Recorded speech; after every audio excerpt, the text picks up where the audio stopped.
ನೆನಪಿನ ಶಕ್ತಿ ಹೆಚ್ಚಾಗಬೇಕು ಅನ್ನೋ ಉದ್ದೇಶಕ್ಕೆ ಧ್ಯಾನಕ್ಕೆ ಬಂದೆ. ಸೊ ಒಂದು 3 ತಿಂಗಳಾಗನ ನನ್ನ ಹೆಲ್ತ್ ಇಶ್ಯೂಸ್ ಸ್ಟಾರ್ಟ್ ಆಯ್ತು.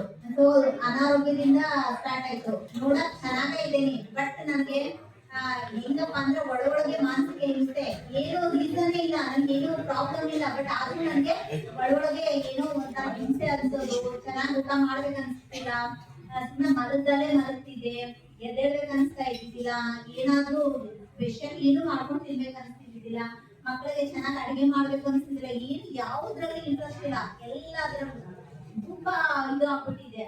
ಬಟ್ ಹಾಸ್ಪಿಟಲ್ ತೋರಿಸಿದ್ರೆ ಸೊ ಏನ್ ಪ್ರಾಬ್ಲಮ್ ಇಲ್ಲ, ಎಲ್ಲ ಸ್ಕ್ಯಾನ್ ಎಲ್ಲ ಮಾಡ್ತಿದ್ರು, ಬಾಡಿ ಚೆಕಪ್ ಫುಲ್ ಎಲ್ಲ ಚೆಕಪ್ ಮಾಡ್ತಿದ್ರು, ಏನ್ ಪ್ರಾಬ್ಲಮ್ ಇಲ್ಲ ಅಂತ ಡಾಕ್ಟರ್ ಹೇಳಿದ್ರು. ಬಟ್ ಆದ್ರೆ ನನಗೂ ಒಳಗೊಳಗೆ ನನ್ಗೆ ಹೋಗ್ತಾ ಇದೆ, ನಾವು ಡಿಪ್ರೆಷನ್ ಹೋಗಿದ್ದೀರಾ ಹಂಗೆ ಹಿಂಗ ಅನ್ನೋದು. ಬಟ್ ನಮ್ಗೆ ಡಿಪ್ರೆಷನ್ ಹೋಗುವಂತದ್ದು ಏನು ಇದಿಲ್ಲ, ಬಟ್ ನನ್ಗೆ ಗೊತ್ತಾಗ್ತಾ ಇಲ್ಲ ನನ್ಗೆ ಏನಾಗ್ತಿದೆ ಅಂತ ಗೊತ್ತಾಗ್ತಾ ಇಲ್ಲ. ಅದನ್ನ ಟ್ರೈ ಮಾಡ್ತಾ ಇದ್ದೆ, ಧ್ಯಾನ ಯೂಟ್ಯೂಬ್ ಅಲ್ಲಿ ನೋಡ್ಕೊಂಡ್ಬಿಟ್ಟು ಯಾರಾದ್ರೂ ಧ್ಯಾನ ಮಾಡ್ತಿದ್ರೆ ಅವ್ರು ನೋಡಿ ಅವ್ರು ಏನ್ ಹೇಳ್ತಾರೆ ಅದೇ ತರ ಮಾಡೋದು, ಟ್ರೈ ಮಾಡೋದು ಮಾಡ್ತಿದ್ದೆ. ಒಂದಿನ ಅಯ್ಯಪ್ಪ ಟೀಚರ್ ಅಂತ ಅವ್ರದ್ದು ಕ್ಲಾಸ್ ಜೂಮ್ ಅಲ್ಲಿ ಅವರು ಲೈವ್ ಅಲ್ಲಿ ಎಲ್ಲಾದ್ರೂ ಧ್ಯಾನ ಮಾಡ್ತಾ ಇದ್ರು. ಸೊ ಅದನ್ನ ನೋಡಿದೆ, ಸೊ ನನ್ಗೂ ಸೇರ್ಕೋಬೇಕು ಅನ್ಸ್ತು, ಸೇರ್ಕೊಂಡೆ, ಅವ್ರು ಹೇಳಿದೆ, ಅವ್ರು ಸೇರ್ಸ್ಕೊಂಡೆ, ಅವತ್ತಿಂದ ಧ್ಯಾನ ಮಾಡ್ತಾ ಹೋದೆ. ಸೊ ಬಟ್ ನನ್ಗೆ ಏನೋ ಇನ್ಕಂಪ್ಲೀಟ್ ಅನ್ಸ್ತಾ ಇತ್ತು, ನನ್ಗೆ ಇನ್ನೂ ಯಾವ ಸಾಕಾಗ್ತಾ ಇಲ್ಲ, ನನ್ಗೆ ಇನ್ನೂ ಆರೋಗ್ಯ ಸುಧಾರಿಸ್ತಾ ಇಲ್ಲ, ಅಂದ್ರೆ ಒಂದು ಮಾಡ್ತಾ ಇದೆ, ಬಟ್ ನನ್ಗೆ ಸುಧಾರಿಸ್ತಾ ಇಲ್ಲ, ಇನ್ನೂ ಜಾಸ್ತಿ ಮಾಡ್ಬೇಕು ಅಂತ ಅನ್ಸ್ತಾ ಇತ್ತು. ಸೊ ಅವಾಗ ಗುಡಾಕೇಶ ಅಂತ ಧ್ಯಾನ ಸಿಗ್ಬೋದು. ಗುಡಾಕೇಶ ಅಂದ್ರೆ ರಾತ್ರಿ ಎಲ್ಲ ಧ್ಯಾನ ಮಾಡೋದು, ಅಂದ್ರೆ ನಿದ್ದೆನೇ ಮಾಡಲ್ಲ, ಧ್ಯಾನದಲ್ಲೇ ನಾವು ನಿದ್ರೆ ಮಾಡೋದು. ಸೊ ಅದು ಸಿಕ್ತು ನನ್ಗೆ. ಸೊ ನಾನು ಅದಕ್ಕೆ ಜಾಯ್ನ್ ಆದೆ. ಸೊ ಅದಕ್ಕೆ ಜಾಯ್ನ್ ಆದೆ, ಮಾಡ್ತಾ ಹೋದೆ, ರಾತ್ರಿ ಎಲ್ಲ ಧ್ಯಾನ ಮಾಡೋದು, ರಾತ್ರಿ 9ಕ್ಕೆ ಸ್ಟಾರ್ಟ್ ಮಾಡಿದ್ರೆ ಬೆಳಗ್ಗೆ 7 ಗಂಟೆ ತನಕ ಧ್ಯಾನ ಮಾಡೋದು. ಸೊ ಅದನ್ನ ಮಾಡ್ತಾ ಹೋದ್ರೆ ನನ್ನ ಹೆಲ್ತ್ ಇಂಪ್ರೂವ್ಮೆಂಟ್ ಆಗ್ತಾ ಹೋಯ್ತು, ಜಾಸ್ತಿ ಧ್ಯಾನ ಮಾಡೋದು ಇಂಪ್ರೂವ್ಮೆಂಟ್ ಆಗ್ತಾ ಹೋಯ್ತು. ಸೊ ನಾನು 3 ತಿಂಗಳಾಯ್ತು ನಾನು ಬೆಡ್ ಮೇಲೆ ಮಲಗಿಲ್ಲ, ಒಂದಿನ ಬೆಡ್ ಮೇಲೆ ಮಲಗಿಲ್ಲ 3 ತಿಂಗಳಿಂದ. ರಾತ್ರಿ ಧ್ಯಾನ ಮಾಡೇ ಬಂದಿರೋದು. ನಿಮ್ಗೆ ಏನಾದ್ರೂ ನನ್ನಲ್ಲಿ ಏನಾದ್ರೂ ಎನರ್ಜಿ ಇಲ್ಲ, ಏನಾದ್ರೂ ಅನ್ಸ್ತಿದ್ಯಾ, ಏನು ನಿದ್ದೆ ಬಂದಂಗ ಅನ್ಸುತ್ತೆ, ಏನಾದ್ರೂ ಅನ್ಸ್ತಿದ್ಯಾ, ಇಲ್ವಲ್ಲ, ಅದು ಧ್ಯಾನಕ್ಕಿರೋ ಪವರ್, ಅದು ಗೊತ್ತಾ. ನಾವು ಧ್ಯಾನದಲ್ಲೇ ವಿಶ್ರಾಂತಿಯನ್ನ ಪಡಿಬಹುದು. ಸೊ ಮತ್ತೆ ನಾವು ಉಡುಪಿಗೆ ಹೋಗಿದ್ವಿ. ಉಡುಪಿಯಲ್ಲಿ 3 ದಿನ ಧ್ಯಾನ ಇತ್ತು. 3 ದಿನ ಅಂದ್ರೆ 22 ಗಂಟೆಗಳ ಕಾಲ ಮುಚ್ಚಿದ ಕಣ್ಣನ್ನು ತೆರೆಯದೆ ಮೌನ ಧ್ಯಾನ ಇತ್ತು. ಅಂದ್ರೆ ಮೌನವಾಗಿ ಮಾತಾಡಲ್ಲ, 3 ದಿನ ಕಣ್ ತೆರೆಯಲ್ಲ, ಕುತ್ಕೊಂಡಲ್ಲ, ಹೆಂಗ್ ಕೂತಿದೆಲ್ಲ ಆ ಸ್ಥಿತಿಯಲ್ಲಿ ಧ್ಯಾನ ಮಾಡೋದು. ಸೊ ಏನು ಊಟ ಇಲ್ಲ, ಏನಿಲ್ಲ, ಬರೀ ಜ್ಯೂಸ್ ಅದು ಕುಡಿಬೋದು, ಬಟ್ ನಾವು ಜ್ಯೂಸ್ ಕುಡಿದಿಲ್ಲ, ಬರೀ ನೀರ್ ಮೇಲೆ ಇದ್ವಿ. 3 ದಿನ ಮದಮ್ಮ ಅವರು ಬಂದಿದ್ರು, ಎಲ್ಲ ನಾವು ಸೇವೆ ಮಾಡಿದ್ರು. ತುಂಬಾ ಎನರ್ಜಿ ಅಂದ್ರೆ ತುಂಬಾ ಹೈ ಎನರ್ಜಿ. ನಮ್ 3 ದಿನ ಹೆಂಗಾಯ್ತು ಗೊತ್ತಿಲ್ಲ, ನಂಗೆ ಊಟ ಬೇಕನ್ಸಿಲ್ಲ, ನೀರ್ ಬೇಕನ್ಸಿಲ್ಲ, ಏನು ಬೇಕನ್ಸಿಲ್ಲ, ಅಷ್ಟು ಚೆನ್ನಾಗಿ, ಅಷ್ಟು ಹೆಲ್ಪ್ ಆಯ್ತು ನಮ್ಗೆ. ಮತ್ತೆ ಅಲ್ಲಿ ಹೆಂಗಪ್ಪ ಅಂದ್ರೆ ಫಸ್ಟ್ ಎಲ್ಲ ಅವರೆಲ್ಲ ಉಡುಪಿ ಅವರು ಸ್ವಾಮಿಗಳು ಅವರೆಲ್ಲ ಏನ್ ಆಗಲ್ಲ ರೀ, ಹಂಗೆ ಹಿಂಗೆ ಅಂತ ಕ್ವಶನ್ ಮಾಡೋರು. ಫಸ್ಟ್ ಹೋಗಕ್ಕಿಂತ ಮುಂಚೆ ಸರ್ ಹೇಳೋರು, ಒಂದೇ ರೂಮಲ್ಲಿ 7 ಜನ ಇರಂಗಿಲ್ಲ, ಮತ್ತೆ ಅಷ್ಟೊಂದ್ ಜನ ನಮ್ಮಲ್ಲಿ ಆಗಲ್ಲ, ಹಂಗೆ. ಬಟ್ ನಾವು ಹೋಗಿದ ತಕ್ಷಣ ನಾವೆಲ್ಲ ಜ್ಞಾನಿಗಳು ಹೋದಾಗ ಇಷ್ಟು ಸಪೋರ್ಟ್ ಮಾಡಕ್ ರೂಮಲ್ಲಿ ಎಷ್ಟು ಜನ ಇದ್ರು ಯಾರು ಒಬ್ರು ಬಿಟ್ಟು ಕಣ್ಣಿಲ್ಲ.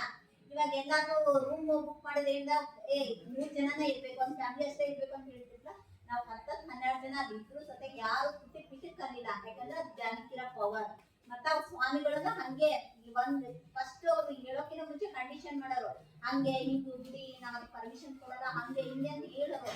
ಬಟ್ ನಾವ್ ಹೋದ ತಕ್ಷಣ ಪ್ರತಿಯೊಂದನು ಅವ್ರು ಬಿಟ್ಟು ಕಣ್ಣಿಲ್ಲ. ನಾವ್ ಹೆಂಗ ಅವ್ರು ನಾವ್ ಬಿಡ್ಕೊಡ ಅನ್ಸರ್ ಹೆಂಗೆ ಹೇಳ್ತಾರೆ, ಆಯ್ತು ಹಂಗೆ ಅಂತ ಹೇಳಕ್ ಸ್ಟಾರ್ಟ್ ಮಾಡಿದ್ರು. ಅದು ಇರೋದು ಧ್ಯಾನದ ಪವರ್.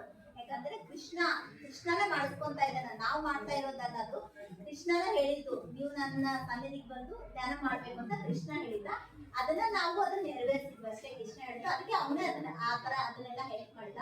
ಯಾಕಂದ್ರೆ ಅದು ಧ್ಯಾನಕ್ಕಿರೋ ಪವರ್, ಧ್ಯಾನ ತುಂಬಾ ಪವರ್ ಇದೆ. ನಾನು ಏನಾದ್ರೂ ಒಂದು ಬಿಸ್ನೆಸ್ ಮಾಡ್ಬೇಕು ಅನ್ನೋದು, ಬಟ್ ನಂಗೆ ಆಗ್ತಾ ಇದನ್ನೇ ಇದ್ದಿಲ್ಲ ಧ್ಯಾನಕ್ಕೆ ಬರಗಿಲ್ಲ ಮುಂಚೆ. ಬಟ್ ಈಗ ಧ್ಯಾನಕ್ಕೆ ಬಂದ್ಮೇಲೆ ನಾನು ಒಂದು ಬಿಸ್ನೆಸ್ ಸ್ಟಾರ್ಟ್ ಮಾಡ್ಕೊಂಡೆ, ಅಂದ್ರೆ ರಾಗಿ ಮಾಡ್ದೆ, ಸಿರಿಧಾನ್ಯಗಳ ಮಾಡ್ದ, ಅದು ಎಲ್ಲ ಆರೋಗ್ಯ ಕೊಡ್ತೈತಿ, ಮಾಡಿದ್ರೆ ಇದು ಅಂತ ಮಾಡಿದೆ. ಸೊ ಅದನ್ನು ಪವರ್ಫುಲ್ ಆಗಿ ತೋರಿಸ್ತೇನೆ. ಅದು ಎದದಪ್ಪ ಅಂದ್ರೆ ಧ್ಯಾನದ ಪವರೇ. ನಾವು ಧ್ಯಾನ ಮಾಡ್ತಾ ಹೋಗ್ತೇವೆ, ಆರ್ಥಿಕವಾಗಿ ಸದೃಢವಾಗ್ತೀರಾ, ಮಾನಸಿಕವಾಗಿ ಸದೃಢವಾಗ್ತೀರಾ, ದೈಹಿಕವಾಗಿ ಸದೃಢವಾಗ್ತೀರಾ, ಎಲ್ಲ ರೀತಿಯಿಂದ ಸದೃಢ ಆಗ್ತಾ ಹೋಗ್ತೀರಾ. ಅದಕ್ಕೆ ಯಾರು ಬಿಡಬೇಡಿ, ಧ್ಯಾನ ತುಂಬಾ ಪವರ್ಫುಲ್ ಇದೆ. ಸೊ ನಿಮ್ಮ ಜೀವನದಲ್ಲ ಇಷ್ಟಾರ್ಥಗಳನ್ನ ಈಡೇರಿಸ್ಕೋಬೇಕಾದ್ರೆ ಇಲ್ಲೇ ಇದ್ರಲ್ಲಿ ನಮ್ಮ ಕಲಿಯುಗದಲ್ಲಿ ಏನಾದ್ರೂ ಒಂದು ಇದೆಯಪ್ಪ ಅಂತಂದ್ರೆ ಅದು ಧ್ಯಾನದಿಂದ ಮಾತ್ರ ಸಾಧ್ಯ. ಧ್ಯಾನ ಬಿಟ್ಟು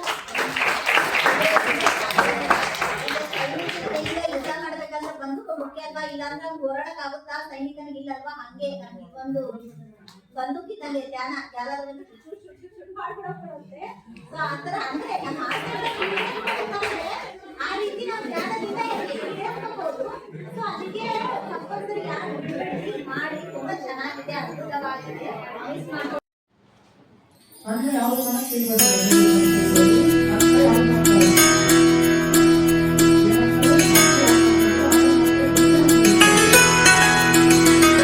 अच्युतं केशवं कृष्ण दामोदरम् अच्युतं केशवं कृष्ण दामोदरम् रामनारायणं जानकी वल्लभम् रामनारायणं जानकी वल्लभम् कौन कहते हैं भगवान